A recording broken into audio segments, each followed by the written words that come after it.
शत्रु की तरफ से लड़ रहे थे तो उनके बाणों से पूजा की उन्होंने। तो इसलिए समझना भगवान नहीं है, पूजा उनके रूप के अनुसार की जाए, कोई हर्ज नहीं। भगवान समझ के उनकी पिटाई भी कर दें तो कोई उसमें कोई दिक्कत नहीं है, वो भी उनकी पूजा ही है। जी महाराज जी। नारायण। ठीक है, नारायण नारायण।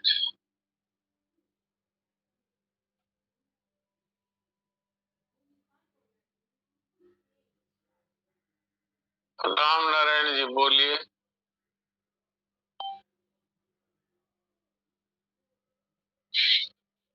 भगवान जब सृष्टि सर्वप्रथम बनी थी तो भगवान कोई बाहर से मटेरियल थोड़ी लाए हैं।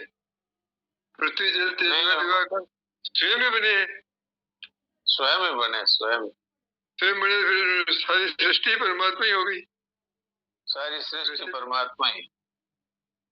दूसरी बात है मत है परतरम नान्यत, कोई दूसरा है, दूसरा है नहीं, भगवान तो साफ साफ कहते हैं वासुदेव सर्वम। हाँ बिल्कुल बिल्कुल, भगवान के सिवाय कोई, ये भी तो है, वासुदेव सर्वम भी है। किंचन मात्र भी कोई शंका नहीं रहनी चाहिए, कोई परमात्मा नहीं है। हाँ, कोई शंका नहीं रहनी चाहिए। व्यवहार परमात्मा का मान लेंगे तो साहब बहुत बढ़िया व्यवहार होगा, ये सबसे बड़ा फायदा है। और भगवान स्वरूप में अगर अपने को परमात्मा का भाव होगा तो व्यवहार भी बहुत बढ़िया होगा अपना।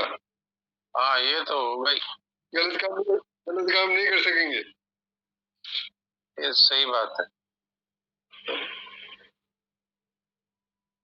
सुनील दास जी क्या कहते हैं, बोलिए। महाराज जी राम राम। महाराज जी दुख की रात्रि में नींद नहीं आती है और उत्सव की रात्रि में भी नींद नहीं आती, फिर दोनों में समानता कैसे है?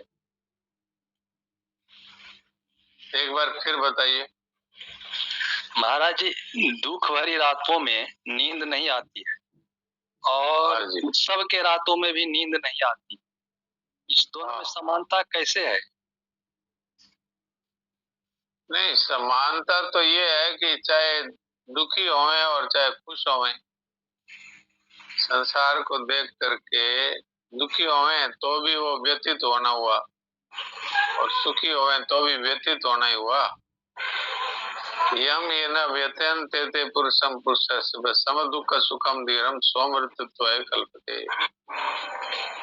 तो दोनों तरह से ही ये व्यथा है, सुख हर्षई जड़ दुख बिल खाई।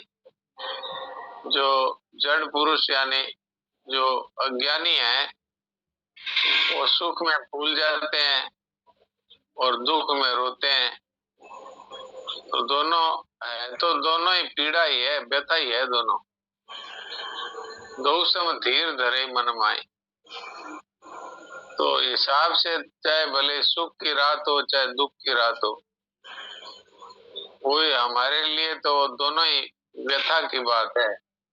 दोनों में अगर समता रखे तो वो साधक है। जी जी महाराज जी प्रणाम। प्रणाम। देवकी जी को अब मैं कोस्ट बनाता हूँ, फिर वो क्या कहते हैं वो सुनते हैं।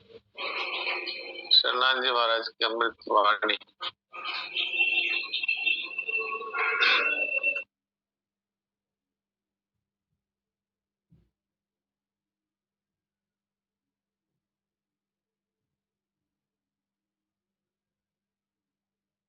हाँ देवकी जी सुना दीजिए कुछ। नारायण नारायण नारायण नारायण नारायण। बात चल रही थी परिच्छिन्नता का अंत होती, कर्तव्य परायणता, असंगता, एवं आत्मीयता स्वतः सिद्ध होती है, जिसके होती मानव योग बोध तथा प्रेम से अभिन्न होता है, जो वास्तविक जीवन है। ये बात है। तो मूल रोग है वो है परिच्छिन्नता। और परिच्छिन्नता का मतलब है अपने आप को शरीर मानना। ये है परिच्छिन्नता का मतलब। और हम में से कितने ऐसे हैं जो अपने आप को शरीर नहीं मानते। अपने अपने बारे में विचार करना चाहिए। अपने को अगर शरीर मानते हैं तो न तो कर्तव्य परायणता आएगी, न ही असंगता आएगी, और न आत्मीयता आएगी। क्योंकि शरीर मानने का मतलब है कि फिर संसार में आसक्त होना। क्योंकि जो अपने आप को शरीर मानता है वही संसार की कामना में, ममता में फंसता है। और जब तक कामना रहेगी तब तक कर्तव्य परायणता ठीक नहीं होगी, क्योंकि स्वार्थ रहता है। ममता रहेगी तब तक कर्तव्य परायणता ठीक नहीं होगी। जिनमें ममता है उनमें और जिनमें ममता नहीं है उनमें, दोनों में व्यवहार में फर्क रह जाएगा।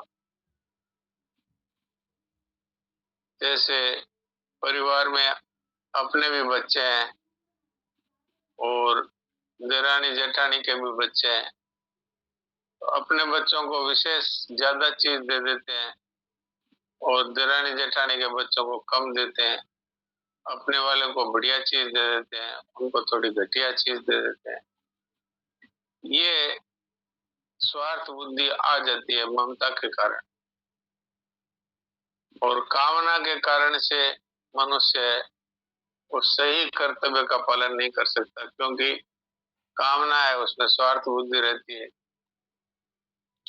तो इसलिए परिच्छिन्नता है, इसको मिटाना है। तो इसको चाहे तो विचार पूर्वक मिटाएं और चाहे मूक सत्संग करके मिटाएं। मूक सत्संग में क्या होता है? सब प्रकार के विचारों का त्याग। जब मनुष्य किसी भी प्रकार का विचार नहीं करता तब उसकी स्थिति अपने आप में होती है। चाहे क्रिया में व्यस्त रहे तो वो भूल जाता है स्वरूप को, और चाहे चिंतन में व्यस्त रहे तो भूल जाता है स्वरूप को। क्रिया और चिंतन दोनों देखा जाए तो क्रिया ही है। तो अक्रियता में मनुष्य को स्वरूप का बोध होता है। तो इसलिए चाहे तो विचार पूर्वक कि भाई शरीर तो नष्ट हो रहा है, मैं सदा रहने वाला हूं, इस तरह से अपने आप को शरीर से अलग अनुभव करे। और चाहे मूक सत्संग के द्वारा अपने स्वरूप का अनुभव करे। किसी भी तरह से अपने आप को क्रिया और चिंतन से रहित करे। आप कहेंगे फिर कर्तव्य कैसे होगा? तो कर्तव्य पालन तभी विशेषता से अच्छी तरह होगा जबकि हम अपने स्वरूप में अपनी स्थिति का अनुभव करेंगे। अभी अभी सन्नाथ जी महाराज की वाणी में ये बात आई है कि जब तक परिच्छिन्नता रहती है तब तक कर्तव्य परायणता, असंगता और आत्मीयता प्रकट नहीं होती। और परिच्छिन्नता के नाश से स्वतः ही कर्तव्य परायणता, असंगता और आत्मीयता प्रकट होती है। तो इसलिए मूल बात यही रही कि हमें अपने आप को जो शरीर मानते हैं, इसको, इस विचार को, इस अज्ञान को हटाना होगा। ये है बात। अब ये आगे अपने आप बताइए। शरीर मानना है वो असत का संग है। शरीर मानना तो असत का संग ही हुआ। बताइए आप तो कि शरीर है वो तो नष्ट हो रहा है प्रति क्षण, बूढ़ा हो रहा है, पुराना हो रहा है, और हम वही रहते हैं। तो फिर तो हम परिचिनता का अलग हो मतलब गए। भी असत का संग है। परिचिनता का अर्थ ही है आपने शरीर के साथ में संग किया, हाँ, शरीर को अपना माना, शरीर को मैं माना, शरीर को मेरा माना, तो ये असंग है, ये संग हुआ। तो असंगता कहाँ से आएगी? असत का संग करेंगे तो असंगता कहाँ से आएगी? इस शरीर ही तो मूल रूप से बंधन है। और बंधन क्या है बताइए आप? शरीर के साथ में यदि हमारी एकता हम न माने तो हाथों हाथ ही हमारे स्वरूप में स्थिति है। और क्या है? और कहाँ रहेंगे भाई? आप अपने आप को शरीर में रहता हूं ऐसा मानते हैं, और अभी आप अगर ये मान लें कि मैं शरीर में नहीं रहता हूं, तो आप कहाँ रहेंगे? अपने आप में रहेंगे। तो इसी को स्वरूप का बोध कहते हैं, अपने आप में रहना। इसमें मूक सत्संग सहायक। मूक सत्संग का अर्थ है किसी भी कार्य से पहले थोड़ी देर के लिए चिंतन रहित हो जाना, क्रिया रहित हो जाना। किसी भी कार्य के अंत में थोड़ी देर के लिए चिंतन रहित और क्रिया रहित हो जाना, उससे हमें अपने स्वरूप का बोध होने में बहुत सरलता होती है, बहुत सुगमता होती है। इसलिए मैं सत्संग के अंत में कीर्तन नहीं करवाता। सत्संग के अंत में ये कहता हूँ कि अब हम थोड़ी देर के लिए चिंतन रहित हो जाएं। ये कीर्तन ही है, ये कीर्तन है आत्मा का। इसमें मनुष्य अपने आत्मा में स्थित हो जाता है। कई बार स्वामी जी महाराज जब ज्ञानियों की बातें कहते थे तो वो ये कीर्तन कराते थे, सत्य चेतन आत्मा आनंद घन आनंद घन प्रभु सत्य चेतन आत्मा आनंद घन आनंद आनंद घन आनंद घन आनंद घन आनंद घन आनंद घन आनंद घन आनंद घन आनंद घन प्रभु सत्य चेतन आत्मा आनंद घन आनंद। घन का अर्थ होता है ठोस, जिसमें और कोई दूसरी चीज का प्रवेश ना हो सके, उसको घन कहते हैं। तो ये जो भगवान का जो जो निर्गुण स्वरूप है, जिसको आत्मा कहते हैं, ये एक आनंद का ठोस, एक आनंद का ठोस एक स्वरूप है। इसमें और किसी चीज का प्रवेश नहीं है आनंद के सिवाय। तो इसका अनुभव वही कर पाते हैं जो शरीर से अलग अपना अनुभव कर लेते हैं, वो इस आनंद का अनुभव कर लेते हैं। अब मेरी घंटी बजी है तो मैं एक बार देख के आऊं कौन है। तब तक देवकी जी आप कुछ सुनाइए। नारायण नारायण नारायण। तो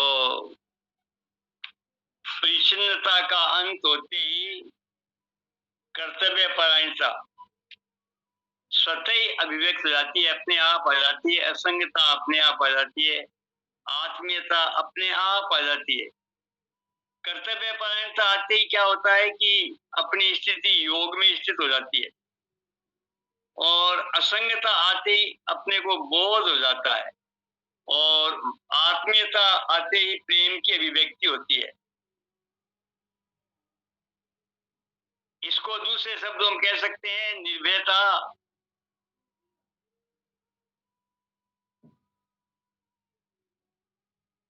प्रेम तो निश्चिंतता, निर्भयता, प्रेम,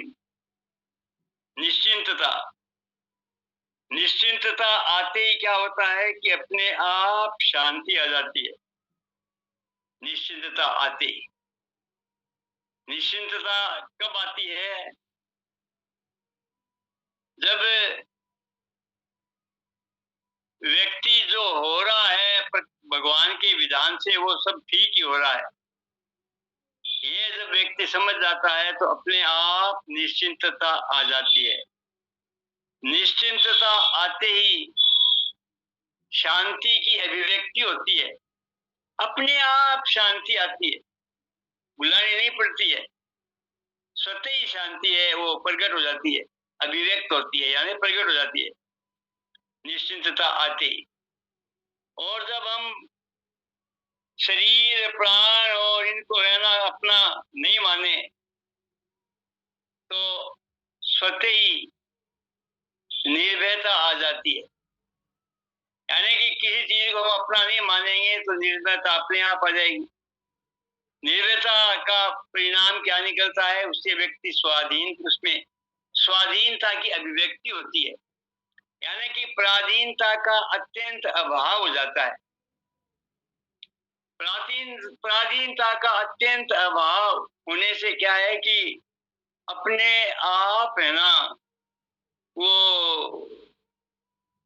स्वाधीनता आती है, तो उससे व्यक्ति है वो उसमें एक अलग ही प्रकार की बात आती है। निर्भयता आते ही स्वाधीनता आ जाती है, सारे के सारे बंधन कट जाते हैं निर्भयता आते ही।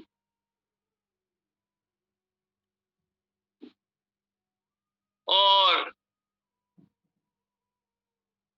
जो ही अपनी स्थिति है में हो जाती है, है में यानी कि प्रभु से आत्मीयता हो जाती है, तो उससे क्या होता है कि अपने आप है वो प्रियता की अभिव्यक्ति होती है, प्रभु प्यारे लगने लगते हैं। उसके बाद में फिर वो उसी में हर्ष में रमन करता रहता है। और इसी को सन्नान जी महाराज ने जीवन की पूर्णता मानी है। यहाँ भी यही बात है, कर्तव्य परायणता, असंगता और आत्मीयता होती ही क्या है कि जीवन की पूर्णता हो जाती है, क्योंकि इनका जो फल है वो योग बोध प्रेम है। योग बोध प्रेम, योग होते ही अपने आप व्यक्ति निश्चिंत हो जाता है, योग का फल ही शांति है। बोध है, बोध होते ही फिर वो मेरा कुछ नहीं है, मुझे कुछ नहीं चाहिए, ये बात अपने आप प्रकट हो जाती है, अपने आप अभिव्यक्त होती है, स्वयं प्रकट हो जाती है। बोध होने के बाद में अपने आप प्रकट हो जाती है वो बात, व्यक्ति स्वाधीन हो जाता है, स्वाधीन हो जाता है। और जब आत्मीयता होती है तो अपने आप प्रेम की उत्पत्ति होती है, प्रभु से अभिन्नता आ जाती है, अपने आप रस की अभिव्यक्ति होती है। यही मानव जीवन की पूर्णता बताइए, इसी को वास्तविक जीवन का है। इतना ही नहीं, साधक का जीवन हो, साधक का जीवन ही साध्य का स्वभाव है। जब साधक का ये जीवन जाता है तो ये क्या है, ये साध्य का स्वभाव ही है, यानी कि इनमें प्रभु है वो नित्य है, प्रभु का इसमें हर समय प्रभु का वास होता रहता है।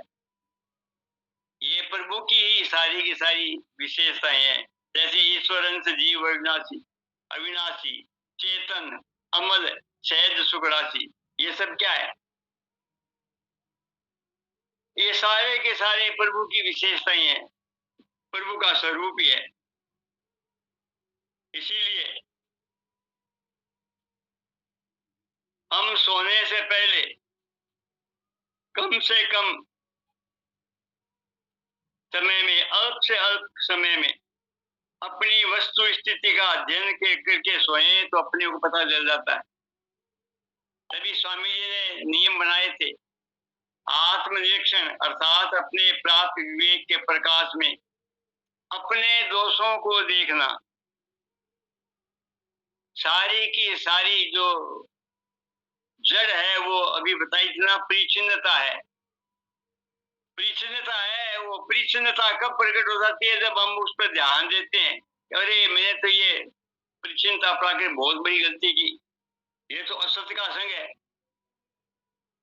ये कब होगा? जब शांति से बैठेंगे, किसी प्रकार की क्रिया नहीं करेंगे, तब अपने आप जो विचार उठेंगे, उन विचार में फिर ये विचार भी आ जाएगा कि अरे हमने तो बड़ी गलती की, इतने साल खो दिए ऐसे। और जो ही ये अपनी जो भूल का पता चल जाएगा, अपनी गलतियों का पता चल जाएगा, तो फिर व्यक्ति को कुछ करना नहीं पड़ेगा। अपने आप कर्तव्य परायणता, अपने आप असंगता और अपने आप आत्मीयता स्वतः ही अभिव्यक्त हो जाती है। दूसरे शब्दों में कहें तो योग, बोध और प्रेम स्वतः ही अभिव्यक्त हो जाता है। इसीलिए वापिस मैं इन लाइन को पढ़ता हूं। परिचिन्नता का अंत होते ही कर्तव्य परायणता, असंगता, असंगता जब तक असंग नहीं होंगे, आसक्ति रहित नहीं होगी, तब तक ये काम होगा नहीं। 13वें अध्याय में भगवान ने ही तो कहा है, असक्ति संग पुत्रदार गिरादिशु, पुत्रदार गिरादिशु, इनमें ज्यादा आसक्ति होती है और संसार में ज्यादा आसक्ति नहीं है। इसलिए साधन की अभिव्यक्ति के लिए भगवान ने 13वें अध्याय में ये बात कही है, असक्ति विसंग पुत्रदार गिरादिशु। पुत्र, दार और गिरादी, ये विशेष करके है ना, इसमें व्यक्ति बंधा हुआ है। इसलिए परिचिन्नता का अंत होते ही कर्तव्य परायणता, असंगता और आत्मीयता स्वतः सिद्ध होती है, जिसके होते ही मानव योग, बोध, प्रेम से अभिन्न होता है। जो वास्तविक जीवन है, यानी कि जीवन की पूर्णता यही है, इसके अलावा जीवन की कोई पूर्णता नहीं है, सारी की सारी यही है। साधक की अभिन्नता, साधक इतना ही नहीं, साधक का जीवन ही साध्य का स्वभाव है। साध्य का क्या स्वभाव है? साध्य का, साध्य मतलब जो लक्ष्य है हमारा प्रभु है, उसका स्वभाव क्या है? वो तो पतित पावन है, वो तो अहेतु की कृपा करता रहता है, वो तो दयालु है। सारे के सारे जो है ना भक्तों के 39 गुण है, वो सारे के 39 जो गुण है वो सारे सारे भगवान में है। तो वो ही